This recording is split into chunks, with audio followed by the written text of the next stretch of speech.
Alzheimer's is the most common form of dementia, affecting more than 5 million Americans, and prevalence of this disease is expected to triple by 2050.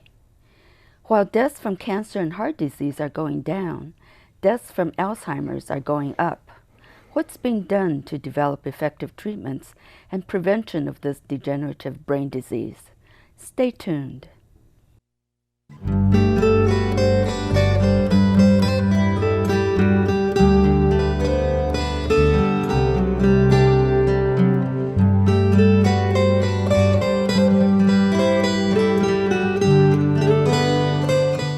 The human brain is a remarkable organ. Complex chemical and electrical processes take place within our brains that let us speak, move, see, remember, feel emotions, and make decisions. Inside a normal, healthy brain, billions of cells called neurons constantly communicate with one another. They receive messages from each other as electrical charges travel down the axon to the end of the neuron. The electrical charges release chemical messengers called neurotransmitters. The transmitters move across microscopic gaps or synapses between neurons. They bind to receptor sites on the dendrites of the next neuron. This cellular circuitry enables communication within the brain.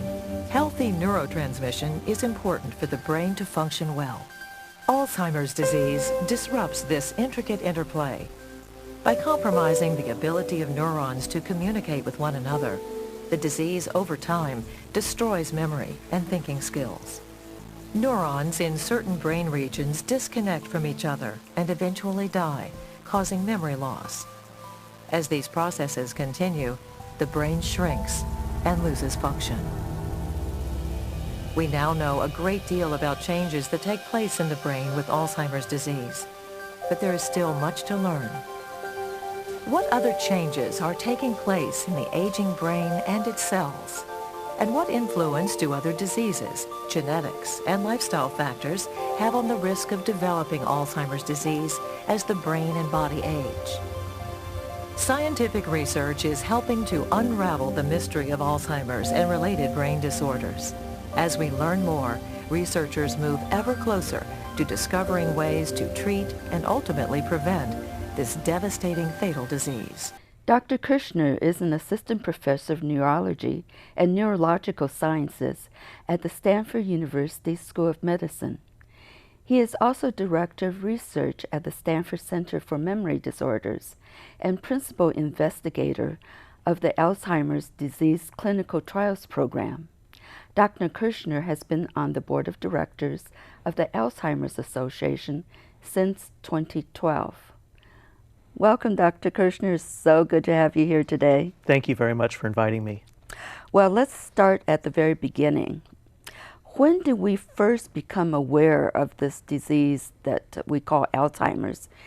Dr. Alzheimer, who was a German pathologist and psychiatrist, he first took note of a patient, a 51-year-old woman named Auguste Dieter, in 1901. And he became very interested in her. She had problems with short-term memory, and he cared for her until she died in 1906.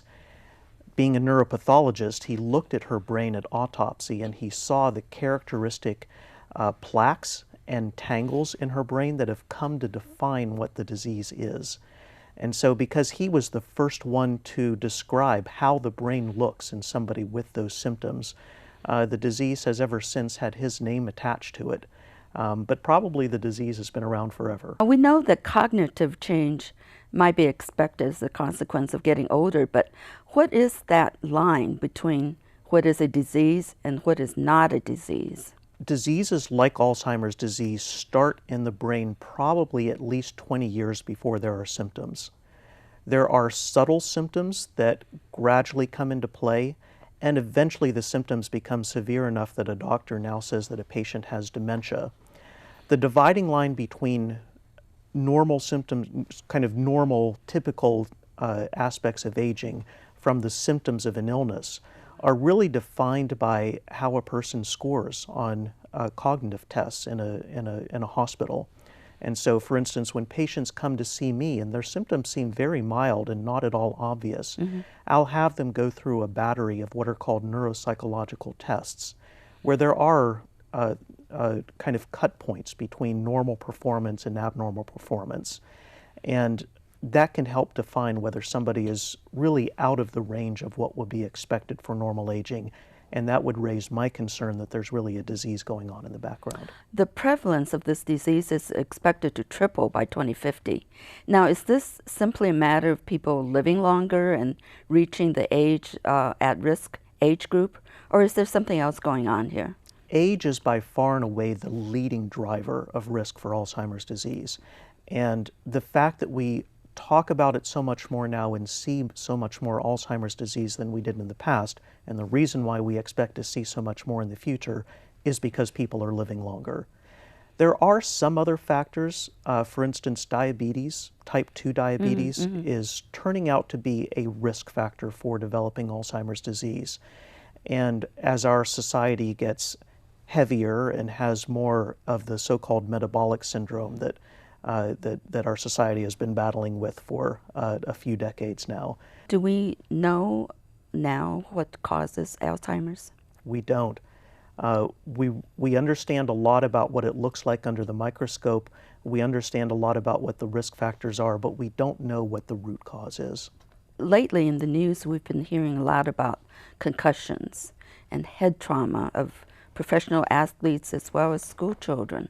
How about head trauma? There certainly has been a lot of important attention paid to that. I think that head trauma does raise the risk not just for Alzheimer's disease, but for other neurodegenerative diseases of aging. Parkinson's disease is another example, and Muhammad Ali was particularly famous for putting that phenomenon on the map. Yes. The idea that professional boxers have an increased tendency to get Parkinson's disease. But Right. Alzheimer's disease, too, is seen more often in people who have had a lot of bad concussions earlier in life. How is Alzheimer's currently diagnosed? Alzheimer's disease is diagnosed, and doctors call it a clinical diagnosis. What we mean by that is it's not a single blood test or a single brain scan that gives you a diagnosis of Alzheimer's disease. Rather, when I call it a clinical diagnosis, I mean that a doctor, like a neurologist, will take together all of the information at hand, the symptoms that the patient's experiencing, brain scan results, laboratory results, making sure that it's not, other illnesses like a stroke or a brain tumor, and putting all that information together saying that my best guess is that it's Alzheimer's disease. Still, even to this day, the definitive diagnosis of Alzheimer's disease comes at autopsy, when you can actually look in the brain and do what Dr. Alzheimer did and see those plaques and tangles in the brain. Can you describe some new technologies that are available to make the diagnosis today?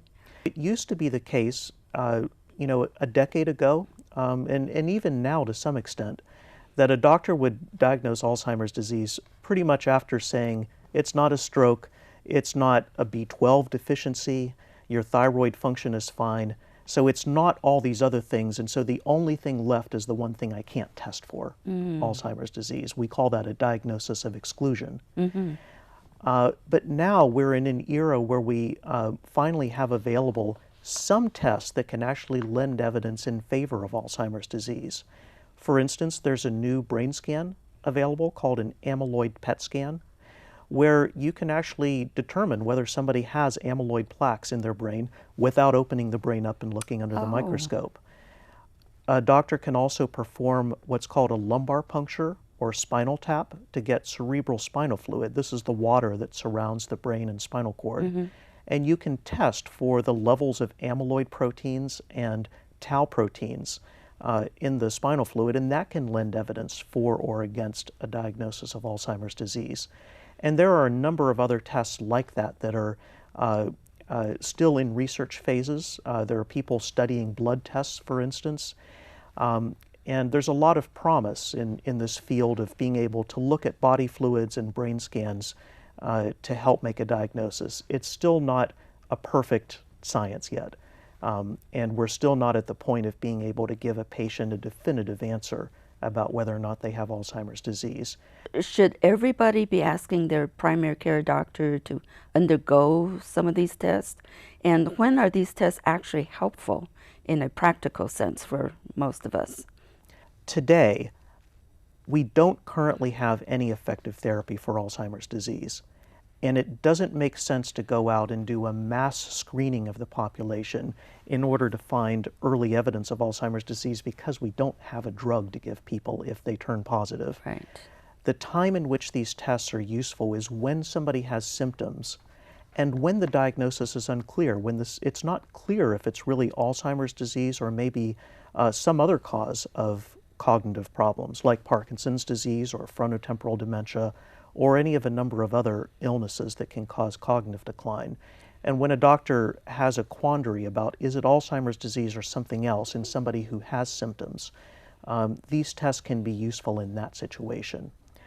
I dream of a future, and we'll talk about this maybe later, where we will have effective drugs available, and maybe there will be a future where screening the population for signs of Alzheimer's disease would make sense, because then there's a treatment to offer them if they're positive. But we've been learning that lifestyle changes can slow cognitive decline. For instance, a healthy diet, exercise, and keeping mentally and socially active can potentially lower the risk of Alzheimer's. Now, are there also foods that might be harmful for somebody with the disease? I'll take us back to a comment that I made previously about the metabolic syndrome. There's, doctors have raised concerns, other doctors besides me, about people eating too many carbohydrates and eating too many calories in general.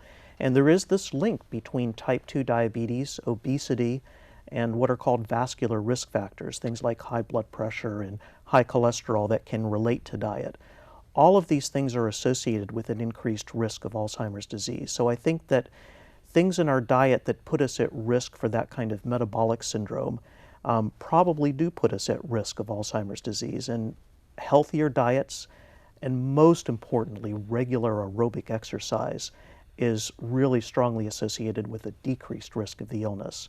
While these lifestyle factors aren't perfect, I do have patients who have exercised their whole life and they still get Alzheimer's disease. As far as we know today, exercise and these lifestyle factors are the only thing that we really have that really can reduce somebody's risk of getting the illness. We've learned from one of our prior programs that the 4 FDA-approved drugs are most effective in the early stages of the disease and benefits about 1/3 of the patients, which really isn't, a huge percentage. Now, are there supplements that people can take to prevent or mitigate memory loss? For instance, is coconut oil effective? I get this question a lot from my patients, and in fact, it takes just a very easy stroll around the internet to collect dozens of suggestions that people out there in the community have made. Coconut oil, all kinds of things have been suggested as being of benefit in Alzheimer's disease. And the answer that I give to my patients when they ask me that question is, for the most part, we don't know. Coconut oil has not been studied in an adequately placebo-controlled trial that we as scientists accept as the important proof of whether something works or doesn't work. Is that in process? Well, it takes a lot of money and a lot of patience. You can't do big controlled clinical trials of every supplement that's out there. There's just not enough patients to participate in those trials, and our society doesn't have enough money to pay for the expense of running those trials. So yes, there is work being done on coconut oil in particular, but if you look at the long list of other vitamin supplements that are out there, I can't say that the same is true, and we probably won't ever know for sure. There have been some, like ginkgo biloba, for instance, which has been widely marketed as a therapy for memory. That has been subjected to a randomized, placebo-controlled, double-blinded study, and do you know what happened? What? The patients on the drug did exactly the same as the patients on placebo. There was no difference. And that's disappointing, isn't it? It's disappointing, but it's an example of one drug that was subjected to that high level of scrutiny and was proven not to be effective. Now, how about vitamin E? Did that happen to vitamin E also? So vitamin E, the pendulum has swung both directions. Back in the early 2000s, doctors thought vitamin E was fantastic. It was an antioxidant They, cardiologists were telling their heart failure patients to take it, and neurologists were taking their Alzheimer's patients to take it. And once it got subjected to one of those big placebo-controlled tests, do you know what happened there? What happened? The patients on vitamin E did worse. They did worse. They had more strokes. There were more deaths in in the vitamin E group. And so the pendulum swung, and doctors said, don't take super high doses of vitamin E because it might be dangerous. There have been some other smaller recent reports that have come out that suggest that there might be some benefits in Alzheimer's disease. But those small reports are weighing against a much bigger medical literature warning of possible side effects. And so right now, as a physician, I don't recommend my patients to take vitamin E supplements. Now, how about omega-3 fatty acids? There's been a lot of reports of benefits there, especially for people who have cholesterol or lipid problems. And there's good evidence from the cardiology community that omega-3 fatty acids, fish oil, can be of benefit. And given that we know there's a connection between vascular risk factors and Alzheimer's disease, probably those benefits extend. I imagine it's a weak benefit, but it certainly doesn't seem harmful. At least it's not harmful like potentially vitamin E. Right. Now, research into treatments for Alzheimer's disease has been just plagued by failure. Between 2002 and 2012, over 99% of trials aimed at preventing or reversing the disease failed, which is a mind-boggling statistic. What accounts for this shocking failure rate? Yeah, I mean, it has been a really tough time to be an Alzheimer's scientist these last several years. When a trial fails, that means that the trial didn't meet its main endpoint. In other words, to make people with Alzheimer's disease score better on a memory test or score better on a list of things that they can do or not do. So when a trial fails, that means it didn't meet the threshold that they set for themselves. But nevertheless, we've learned a lot from all of these trials in the past. We've learned the importance of starting earlier in the disease, and actually a number of trials that have been quote-unquote negative, when the researchers have gone back and looked at the patients who were most mildly affected at the beginning of the study, there actually has been promise, and there have been some drugs currently in development that look promising at helping people whose memory scores are amongst the most mildly affected when they start the drug. And so we've learned a lot from these failed trials, and it's helped us to shape the future trials that are coming out now. What sorts of clinical trials are currently underway, and are we getting closer to a cure? There are a lot of clinical trials going on right now. I mentioned at the beginning that amyloid and tau are the two proteins that are seen under the microscope. Amyloid has gotten a lot of attention because there's a lot of evidence that points to that as being at the beginning of the disease, as setting off a chain of events that eventually leads to tau accumulation and eventually dementia. And so there's been a lot of attention by pharmaceutical companies on trying to attack amyloid, since it seems to be at the beginning of the process.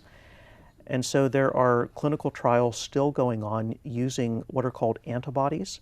That's something that our immune system produces, using antibodies that attach to amyloid, and the immune system then recognizes that amyloid, because there's an antibody attached to it, must be foreign. Therefore, we got to get rid of it. And so we use the body's immune system to try to take amyloid out of the brain. I see. That approach has been around for a while. Doesn't look like it works on patients who really have full-blown dementia, but there are trials going on now using that approach in patients with much milder symptoms. And there are other drugs. There are oral drugs that are being tested now to try to prevent the production of that amyloid protein in the brain.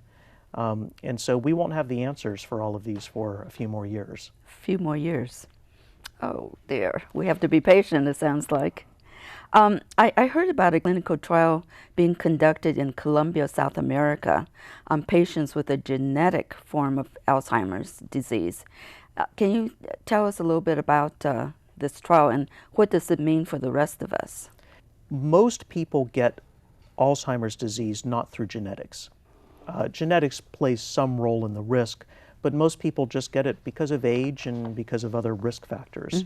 but there's a tiny percentage of people in the world who get Alzheimer's disease in their 40s or early 50s and inherit it from a parent because of a mutation in their DNA. In other words, a parent will just statistically give their DNA, this mutant form of the DNA, to half of their offspring. And so 50% of the children in a family will suffer from the disease.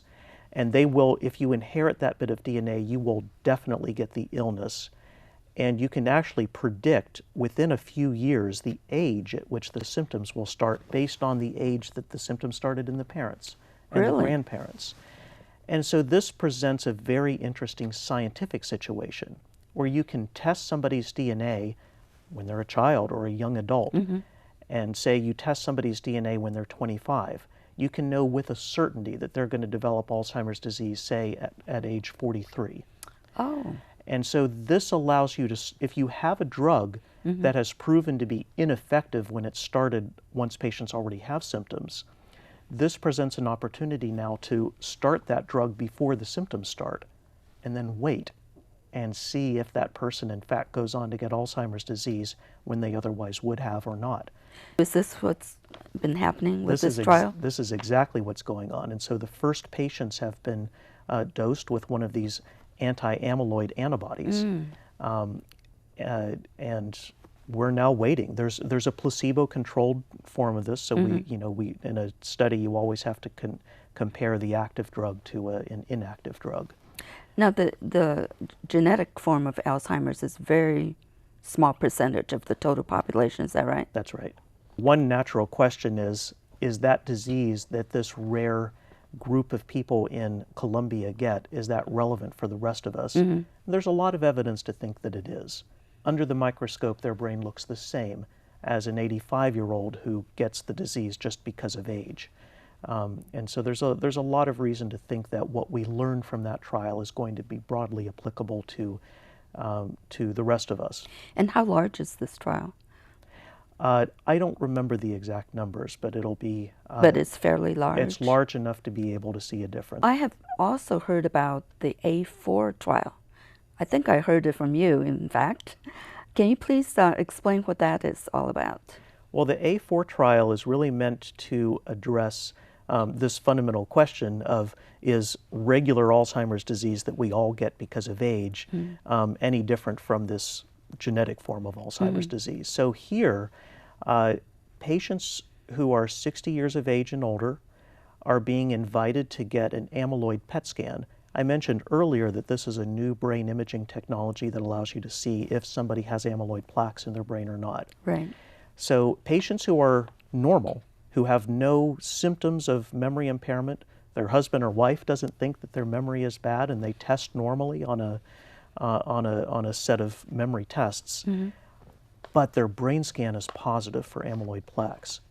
These are the people who are going to be tested in the A4 trial and given either an anti-amyloid drug or a placebo, and then compare those two groups and see whether a drug given before the symptoms start is effective in preventing the onset of memory symptoms in the future.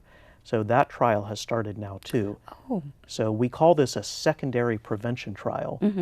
Secondary because these are patients who already have amyloid in their brain, and prevention because we're trying to see if we can prevent any decrement in their memory in the future.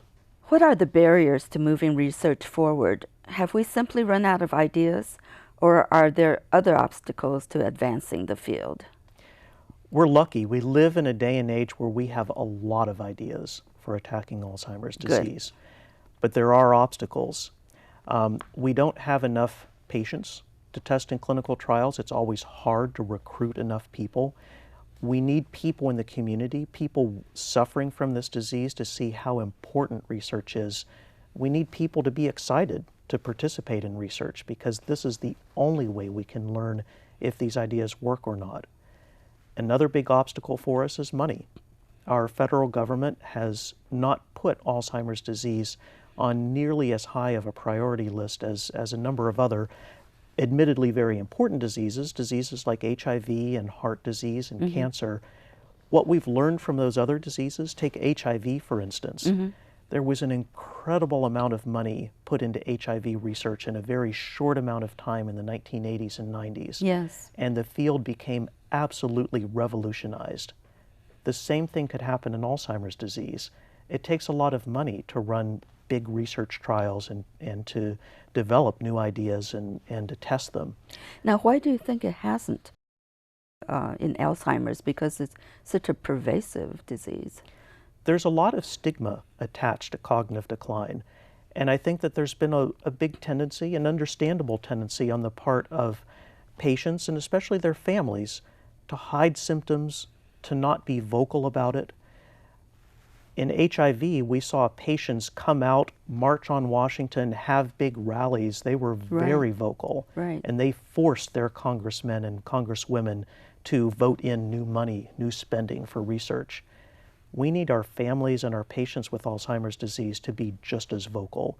And we need them to be out there arguing with their congresspeople, arguing with their government to get more attention to this problem. How can everyday people contribute to this fight against Alzheimer's?